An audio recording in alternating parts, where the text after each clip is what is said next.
Hello friends, welcome to my YouTube channel Gyan Sanjeevani. My name is Shiv Shankar Gupta. My qualifications are BCom, MCom and B.Ed. Friends, आज मैं एक video बनाने जा रहा हूँ जो आप कॉमर्स के स्टूडेंट्स के लिए बेस्ट रहेगा और मेरे चैनल का नाम है ज्ञान संजीवनी। इस फर्स्ट वीडियो लेक्चर्स में मैं आपको 12th स्टैंडर्ड कॉमर्स के स्टूडेंट्स के लिए सब्जेक्ट ऑर्गेनाइजेशन ऑफ कॉमर्स से रिलेटेड फर्स्ट चैप्टर के टॉपिक्स के बारे में मैं डिटेल में आपको बताऊँगा। इस वीडियो लेक्चर्स की मदद से आप अपने कॉमर्स सेक्शन के ऑर्गेनाइजेशन ऑफ कॉमर्स सब्जेक्ट से रिलेटेड सारी क्वेरीज मुझसे पूछ सकते हो। इसके लिए आपको स्क्रीन पे दिए गए व्हाट्सएप नंबर पे आपकी सारी क्वेरीज पूछ सकते हो। फर्स्ट जो चैप्टर है हमारा organisation of commerce OC, nature and scope of management. इस चैप्टर का वेटेज बोर्ड के अकॉर्डिंगली 10 मार्क्स का टोटल वेटेज है, जिसमें सेक्शन ए जो कि आपका एमसीक्यू रहता है उसमें 1 मार्क्स, सेक्शन बी जो कि आपके शॉर्ट क्वेश्चंस होते हैं 1 मार्क्स का उसमें क्वेश्चन आता है, सेक्शन सी जिसमें 2 मार्क्स का 1 क्वेश्चन और सेक्शन डी 3 मार्क्स के 2 क्वेश्चन, टोटल मिला करके आपके 10 मार्क्स का वेटेज रखने वाला ये चैप्टर है। इस चैप्टर के रिगार्डिंगली मैं पार्ट वाइज आपको अपने अलग अलग वीडियोस में सारी डिटेलिंग देता जाऊंगा, जिसमें सबसे पहला मैंने स्टार्ट किया है चैप्टर के पहला topic introduction of this chapter. दोस्तों, इस इंट्रोडक्शन की हेल्प आप अपने 5 मार्क्स के क्वेश्चंस के लिए कर सकते हो। प्लस इसमें 5 मार्क्स के क्वेश्चन ना होते हुए 3 मार्क्स के क्वेश्चंस में भी इंट्रोडक्शन के कुछ पार्ट्स आप इसमें ऐड कर सकते हो। हमारा जो फर्स्ट टॉपिक है introduction of management. Exactly management क्या है, मैनेजमेंट क्यों है और मैनेजमेंट को कहाँ कहाँ पर हम यूज़ कर सकते हैं, इस वीडियो लेक्चर्स में मैं आपको उसकी डिटेलिंग बताना चाहूँगा। सबसे पहले मैनेजमेंट को मैंने कुछ पार्ट्स में डिवाइड कर दिया है। इंट्रोडक्शन का मतलब होता है कि आप मैनेजमेंट के अकॉर्डिंगली किस तरह से कहाँ कहाँ पर उसको यूज़ कर सकते हो उसके बारे में यहाँ पर बताया गया है। सबसे पहले मैनेजमेंट को मैंने कुछ क्वेश्चन कर लिया है। किसी भी चैप्टर के रिगार्डिंगली अगर आपको इंट्रोडक्शन देना है और उसे याद रखना है तो उसे याद रखने के लिए सबसे पहले आपको उसके बारे में पता होना चाहिए। इस चैप्टर में मैनेजमेंट क्या है, क्यों है और किस तरह से है, इसके बारे में बताया गया है। एग्जैक्टली एंशिएंट टाइम में, एक जब प्राचीन समय था उस टाइम पे ओनली सोल प्रोप्राइटरशिप जैसे बिजनेसेस चलते थे। सोल प्रोप्राइटरशिप मतलब जहाँ पे सिर्फ एक ही ऑनर होता था, वही मैनेजर होता था और वही मैनेजमेंट करने वाला होता था। बट जैसे जैसे आगे बिजनेस बढ़ता गया, व्यापार बढ़ता गया, तो हमें मैन पावर की ज़रूरत पड़ने लगी। तो मैन पावर की ज़रूरत की वजह से मैनेजमेंट ये जो एक शब्द है, मैनेजमेंट वर्ड जो है, ये अस्तित्व में आया। अब मैं मैनेजमेंट को इंट्रोड्यूस करने के साथ साथ आपको बताता हूँ कि मैनेजमेंट क्या है, वो किस तरह से काम आता है, कहाँ काम आता है, इन सभी टॉपिक्स को हम धीरे धीरे समझेंगे। सबसे पहला मैं यहाँ पे आपको क्वेश्चन बताना चाहूँगा, व्हाट इज़ मैनेजमेंट। तो व्हाट इज़ मैनेजमेंट में एक मैंने टैगलाइन लिखी हुई है, to done the work through others. Management क्या होता है कि आप अपने साथ रहने वाले व्यक्तियों से काम करवाओ, इसे हम मैनेजमेंट कहते हैं। ये डेफिनेशन, मैनेजमेंट की डेफिनेशन क्लियर है जो ओडोनल एंड कुंतज ने हमें बताई थी कि what is management, to done the work through the others. Why it is important, तो मैन पावर, यहाँ पे मैंने एक टॉपिक लिख रखा है मैन पावर। मैन पावर का मतलब होता है जहाँ कहीं भी ग्रुप एक्टिविटी होती है, जहाँ कहीं भी लोग होते हैं, वहाँ हर जगह पर मैनेजमेंट काम आता है। फिर एक मैंने चीज़ बताई कि how the management is important to the entire business and entrepreneurship because of the coordination, कि जहाँ भी ग्रुप एक्टिविटी होगी, जहाँ मैन पावर होगा, उस मैन पावर के साथ साथ आपको उन सभी मैन पावर के बीच में जो स्टाफिंग होंगे, उन सभी स्टाफ्स के बीच में coordination is very much important thing which is adopted by the management. Coordination के बिना आप कोई भी काम कर सकते नहीं हो। जहाँ कहीं भी मैन पावर होगा वहाँ सब जगह पर कोऑर्डिनेशन की आवश्यकता पड़ती है, जिसकी वजह से मैनेजमेंट अस्तित्व में आया, मैनेजमेंट इंट्रोड्यूस किया गया। एक लास्ट मैनेजमेंट के इंट्रोडक्शन में है कि वेयर इट इज़ इंपॉर्टेंट, तो it is a universal process. Management is a universal process.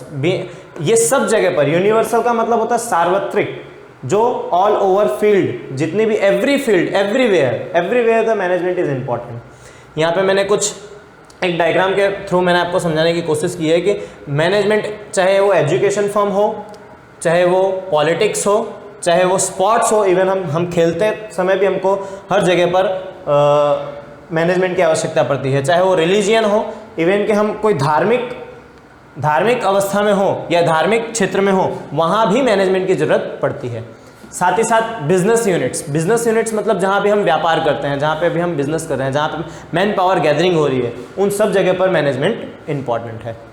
मैंने उसे डिफाइन करने के लिए आपको एक मैनेजमेंट के कुछ पार्ट्स डिवाइड किए हैं। मैनेज, मैन और टी, स्पेलिंग्स को मैंने बाइफरकेट किया है। MANAGE मैनेज, MEN मैन और टी फॉर टैक्टफुली। टी का मैंने यहाँ पे एक्सप्लेनेशन दिया है, T for tactfully. According to various professors of management, उन्होंने मैनेजमेंट को कुल 3 पार्ट्स में डिवाइड किया, मैनेज, मैन, टी। मैनेज का मतलब तो आपको पता ही है कि हमें किस तरह से किसी भी चीज़ों को मैनेज करना है, संचालित करना है, इकट्ठा करना है और उसे व्यवस्थित ढंग से स्वरूप में लेकर आना है।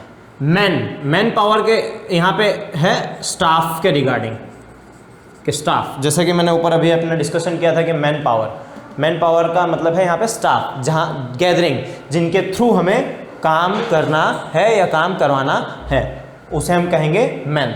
और T for tactfully. Right now, आज के समय में हम कोई भी काम टैक्टफुली करवाएंगे तो ज़्यादा बेहतर होता है। टैक्टफुली का मतलब होता है इस तरह से काम करवाना जिससे कि कोई भी प्रॉब्लम किसी भी स्टाफ को ना हो या किसी भी व्यक्ति को ना हो, इसीलिए हम उसे कहते हैं manage, man, T for tactfully. Manage, इसलिए इसकी एक डेफिनेशन मैं क्रिएट कर रहा हूँ, manage your man tactfully, this is called management.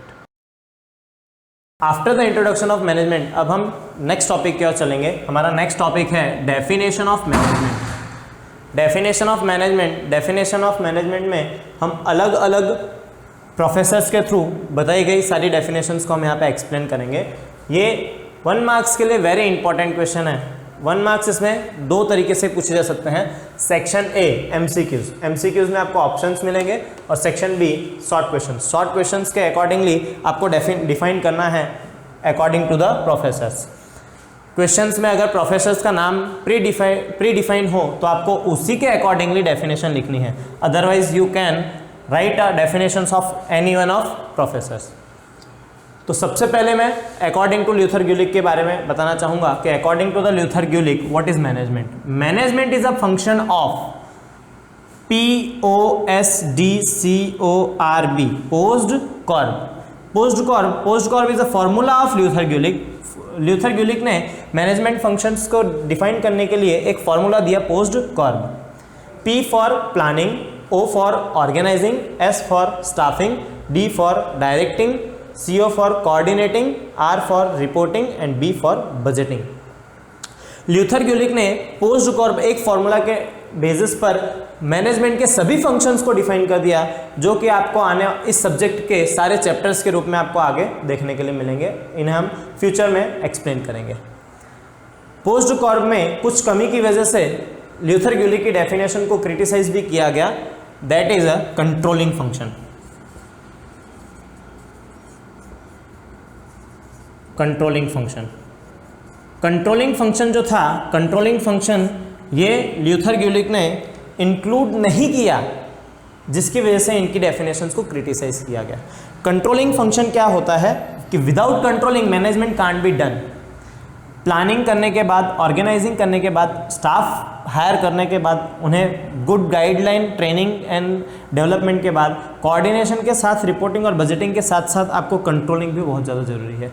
Controlling function include ना करने की वजह से ल्यूथर ग्यूलिक की डेफिनेशंस को क्रिटिसाइज किया गया, जिसकी वजह से कुछ अदर डेफिनेशंस हमें सीखने पड़े हैं। अब हम सेकंड की ओर चलेंगे, according to George R Terry एक ऐसे प्रोफेसर हैं जिन्होंने रिसोर्सेस के बेसिस पर सारी डेफिनेशंस दी है। Management is an activity to plan 6M। 1 marks के लिए वेरी इंपॉर्टेंट क्वेश्चन है। 6M के अंदर क्या क्या इंक्लूड होता है उसे मैंने यहाँ पे डिफाइन कर रखा है। 6M में 1 मार्क्स के लिए इंपॉर्टेंट क्वेश्चन पूछा जा सकता है। तो according to the George Terry, management is an activity to plan 6M। Planning करना है 6M का। 6M क्या है? 6M are the resources of management. 6M are the resources of management. Management में 6M क्या है? तो पहले M में हम मशीन की बात करेंगे कि first M is a machine. Machine के थ्रू हम काम करते हैं, मशीन के थ्रू हम प्रोडक्शन करते हैं, जिसकी वजह से मशीन को इंक्लूड किया जाता है। Second M is a man, जिसे मैंने ऑलरेडी इंट्रोडक्शन में आपको डिफाइन किया था कि manage your man tactfully, that is a management. तो man means man power. Third one is a material, without raw material you can't be done the production. Fourth one is a money, without money here in the sense of the money is a capital. Business enterprises चलाने के लिए सबसे पहले important है capital. तो capital के बिना कुछ भी नहीं हो सकता। Next one is a method, कि आप किस मेथड से मैक्सिमम यूटिलाइजेशन ऑफ रिसोर्सेस करके आप अपने प्रोडक्शन को बाइफर्केट कर सकते हो और बेटर मैनेजमेंट कर सकते हो। Last one is a market, where it is very important thing, customers base is none as a market. According to the George R Terry, management is an activity to plan the 6 M's, that is called management. हम तीसरी definition में आते हैं, जो सबसे simple definition है, जो आपके एमसीक्यू के लिए भी इंपॉर्टेंट है और 1 मार्क्स के लिए भी इंपॉर्टेंट है। Third one definition is according to the Koontz and O'Donnell. According to the Koontz and O'Donnell, very short definition, management is an art of getting things through others. Management क्या कहता है कि आप अब दूसरों से काम कराओ और उस दूसरों से काम कराने के आर्ट को, कला को हम क्या कहेंगे? मैनेजमेंट कहेंगे। और ये डेफिनेशन एकदम सिंपल और स्वीट डेफिनेशन है। Management is an art of getting things through the others. अब हमारी फोर्थ डेफिनेशन है अकॉर्डिंग टू द लिविंगस्टन्स। लिविंगस्टन एक ऐसे प्रोफेसर हैं जिन्होंने मिनिमम टाइम, कॉस्ट और ऑप्टिमम यूटिलाइजेशन ऑफ रिसोर्सेज के बारे में डिफाइन किया। उन्होंने अपनी डेफिनेशन में कहते हुए क्या कहा है? Management is a function of achieving predetermined objective of business units with the use of minimum time and cost as well by making optimum utilisation of available resources. Livingston ने ऐसा बताया कि मैनेजमेंट एक ऐसा function है, एक ऐसा काम है, एक ऐसा कार्य है जो achieving predetermined objective of business units, जो हमारे बिजनेस यूनिट्स के प्री डिटरमाइंड का मतलब होता है कि जिसे बिजनेस यूनिट ने अपनी स्टार्टिंग में ही डिसाइड कर लिया हो, अपना गोल डिसाइड किया, अपना विजन डिसाइड किया, उसे हम कहेंगे प्री डिटरमाइंड ऑब्जेक्टिव। ऑब्जेक्टिव कह सकते हो आप इसे, गोल कह सकते हो आप इसे। तो pre determined objective of business units with the use of minimum time and cost. सबसे वेरी इंपॉर्टेंट थिंग होती है कि आप अपने टाइम को कैसे बचा सकते हो और अपनी कॉस्टिंग को कैसे बचा सकते हो, उसे आपको बचाना है। तो minimum time and cost as well by making optimum utilisation, कि मैक्सिमम यूज करना है आपको किसका? आपके अवेलेबल रिसोर्सेज का। अवेलेबल रिसोर्सेज कौन कौन से हैं? वो अवेलेबल रिसोर्सेज हमें सेकेंड डेफिनेशन में ऑलरेडी जॉर्ज आर टेरी ने बता दिए हैं कि हमारे अवेलेबल रिसोर्सेज होते हैं जिनका हमें मैक्सिमम यूटिलाइजेशन करना है और मिनिमम टाइम और कॉस्ट के साथ। तो लिविंगस्टन्स की डेफिनेशंस के थ्रू मैनेजमेंट को, इस फंक्शन को हम दर्शा सकते हैं। Okay, thank you for watching this video. Do like, comment and subscribe my YouTube channel ज्ञान संजीवनी। यदि आपका कोई सुझाव या आपको कोई डाउट है तो आप नीचे कमेंट सेक्शन में कमेंट कीजिए, हम अगले वीडियो में उसका सॉल्यूशन देंगे। Thank you.